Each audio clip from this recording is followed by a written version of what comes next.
Let's start with a simple question. When was the last time you tried searching for something in your code base and you actually found it in the first try? Anyone? So I was expecting that because we usually don't find anything that we try to search in our internal code base in the first try. So in this session, we'll learn how to go from zero to hero by building a developer-first search experience using OpenSearch. Good afternoon everyone, I am thrilled to be here at OpenSearchCon India.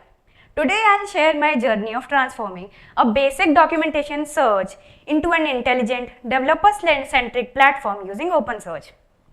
It was an incredibly hard project for me because I haven't used OpenSearch anytime before, but I'll try to share my journey through the successes and the failures that I have learned along the way. So let's jump in. I'll introduce myself. I am Unnati Mishra. I work as a research and development engineer at VMware by Broadcom. I am also a public speaker. I am also a CKA and CCAT certified professional. This is the agenda for today's session. First, we'll look at the problem statement which made me create this project. The goal that I have analyzed after seeing the problem statement, why I have chosen OpenSearch for this project, the architecture overview, and the key takeaways of this session. The problem statement. So imagine you are working in a microservices based architecture using gRPC with mutual TLS, and one of your services start failing silently. No clear logs, just the handshake errors. You tried to search gRPC using TLS handshake error in your internal code base, but like you are trying to search and you are thinking whether you will get some troubleshooting or debugging steps in your internal search, but you are not able to find any single doc that is having the relevant results of your search. The search engine is showing up results like what is TLS config setup, what is gRPC, and some unrelevant errors, the debugging steps. So I was asking to many developers, have you also faced this issue? Like you are trying to search for something and you are not able to find it in the first try. So what if a search engine could understand that I am trying to work on gRPC and not a generic term? Like the TLS handshake is not a generic term. It could be due to certificate mismatch, clock skew, or CA issue. So what if a search engine could understand that? This was the problem statement. So basically developers struggle to find context relevant results. The code snippets are often missing and language specific results are not prioritized. Like we have OOPS concept for different languages, Python, Golang and JavaScript, but the syntax of all the languages differs. So the search engine should understand what I am trying to search. The goal. The goal was to build a developer-first search platform that can understand the code snippets, language syntaxes, and it passes a technical context. It not just understand the keywords, it should interpret the intent of what a developer is trying to search. It surfaces language and context specific results. Ultimately, it will improve the developer productivity. Now, why I have chosen OpenSearch for this project? First of all, OpenSearch is open source and it is highly extensible. It is a distributed search and analytics engine. It supports various use cases from creating a search engine for a website or analyzing the security data for threat detection. It supports both traditional and semantic search using vector embeddings, which is KNN plugin. So vector embeddings are numerical representation of data like words, images or audio, which capture the meaning and the relationship between the keywords. Using OpenSearch, we can easily plug in custom analyzers. So custom analyzers allows us to define a specific process for analyzing text during indexing and searching by selecting and combining various components like character filters, tokenizers and token filters. So, using the custom analyzers, we can also use scoring logic and ML models. Like we can plug in scoring logic and ML models. OpenSearch also supports keyword-based search for precision. Now the project overview. I have divided the project into 4 steps. The first step is ingesting the technical content. The second is custom code-aware analyzers, enhancing the relevance using semantic search by using vector embeddings, understanding the developer intent through NLP, and ranking based on the code presence and freshness. So this is the architecture diagram. First we will have the ingestion pipeline, which will take input as the code, logs, timestamps, commit history and etc. Then we will have the indexing layer, the semantic layer and query understanding engine. We will understand all these one by one. The ingestion pipeline will have the input as documentations, tutorials, logs and code samples. Indexing layer will be powered by OpenSearch, which will have custom analyzers.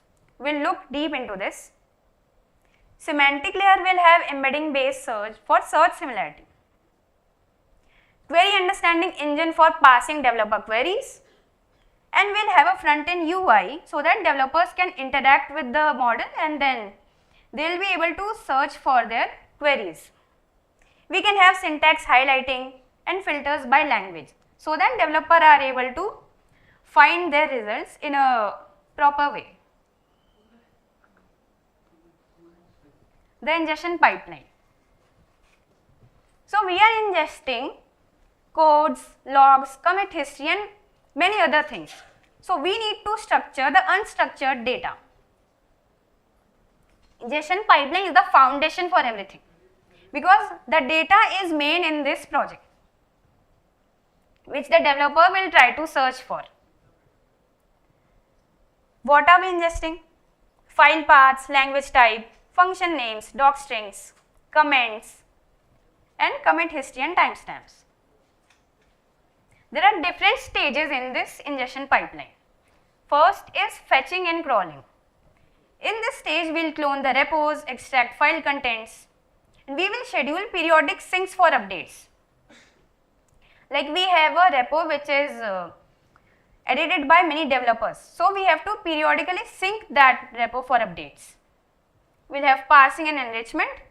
Parsing means breaking down the complex data into smaller components, and enrichment means adding additional info to improve the data quality and usefulness. For parsing and enrichment, we will use the language aware parsers to extract functions, classes and comments. Enriching data with commit, metadata, authorship and test coverage. We will also have tokenization and analysis. We will apply custom analyzers for code.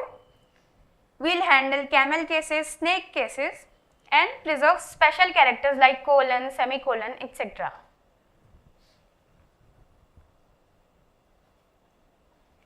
Then we have real-time versus batch ingestion. This model will support both real-time and batch ingestion, depends on the repo size and update frequency. Like suppose we have a financial institution where the data has to be present in real time. If we miss any data, it will be a major issue. So in this case, we will use real-time ingestion. We can use tools like Logstash and OpenSearch ingest pipeline for structured data. We will have custom Python and Go scripts for code parsing. Scalability considerations. Suppose there is a team which is doing development and one team is doing the DevOps work. So both the teams will have different queries. The developer will try to search for code errors and the DevOps team will try to search for suppose Jenkins errors. So there can be a different shard for different teams so that we don't overload our data. we don't overload one database. We can apply filters or route the project name for faster queries. Periodic reindexing to remove the stale content. Because we have millions of data ingesting every hour, so we need to remove stale content so that we don't overload the database.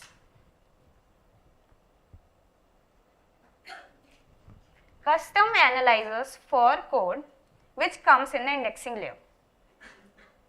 So search engines tokenize codes like any other text, but code isn't any regular text. So we are building a custom analyzer that can understand the language specific syntax and tokenize, which means breaking down the text into smaller units called tokens, which is like word or subword that is easier for machine processing based on identifiers, functions and operators. We preserve casing because my class and my class, they both are different, they are not same. Normalize tokens across common aliases like jwt.verify and jwt.validate. Both the meanings are same, but we can normalize it using token.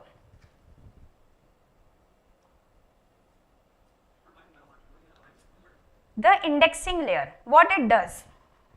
It takes the raw contents like docs, tutorials and code samples. It processes and transforms it like tokenizing, analyzing and enrichment. It stores it into the OpenSearch indexes and make it search ready with all the right analyzers, mappings and structures. What are the responsibilities of indexing layer? Text analyzation and tokenization. We break down the text into tokens, which are class, functions, using custom analyzer for the code syntax. This will differ for different languages, and we will use language specific tokenizers. Now the enrichment part. Enrichment will add metadata to documents and we will have it differentiated into language, framework and source, which will have docs, and it will have data from Stack Overflow and GitHub. Storage. We will store documents in OpenSearch indices which are optimized for fast retrieval with KNN indexes for vector search, which comes in the semantic layer. Semantic code search. So as keywords aren't enough, I am introducing semantic search here. So whenever a developer searches verify JWT in Go, we can convert it into vector and search in an embedding space where similar meanings live close together. This lets us surface the content relevant with vague queries. We can reduce false positive here and group similar snippets even if the keywords don't match.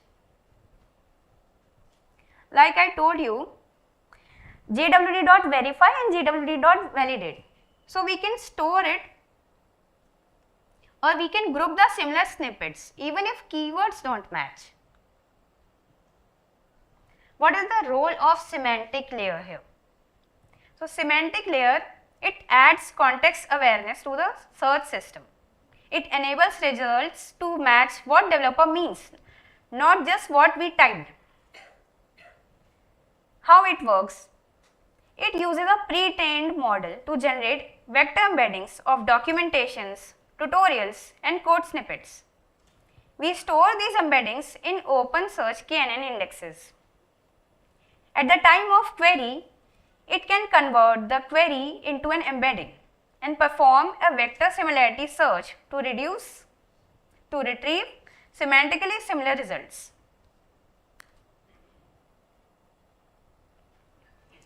Understanding developer intent. This is the main part of the project where the search engine will understand what a developer is trying to search for. Not just search for the keywords, but will try to understand what a developer tries to search. You all might have done the same thing, like whenever you get an error, you just copy and then paste it in the search engine and you try to find the results. So we all developers do the searching in this way.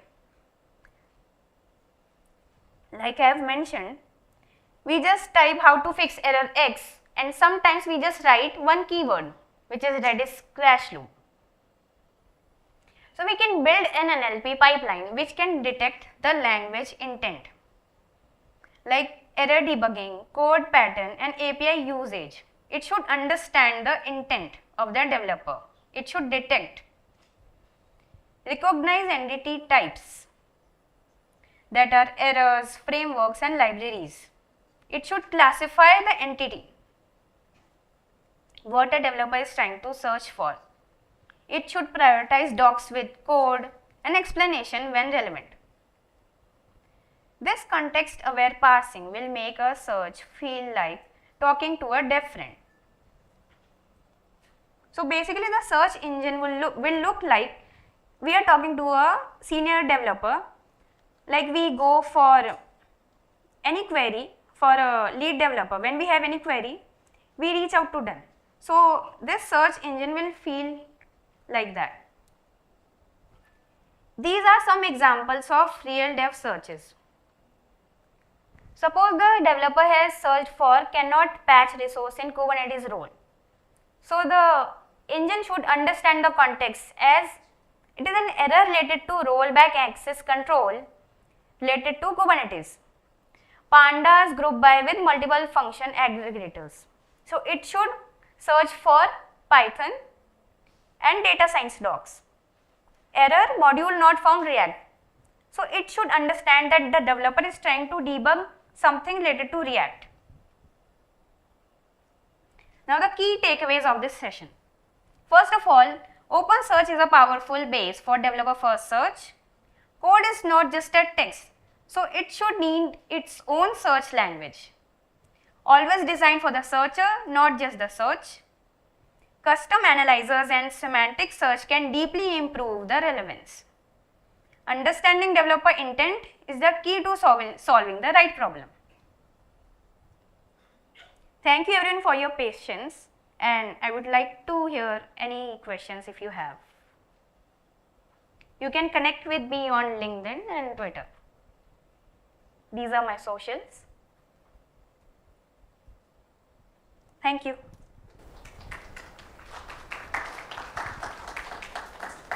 Yeah, first of all, thanks. I found it very informative. So it's just a question because I joined like 5 minutes late. So was the initial context that something that you had built for the developers using OpenSearch and you had illustrated the pathway for it, or something else?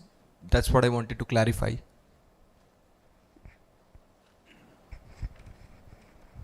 For developers, it's easy to go on ChatGPT and search for anything. But for internal organizations, we are sometimes not allowed to use ChatGPT and other products. So our internal search is not more efficient. So I'm trying to use it to create a organizational internal search tool. So we can use that inside our organization to search.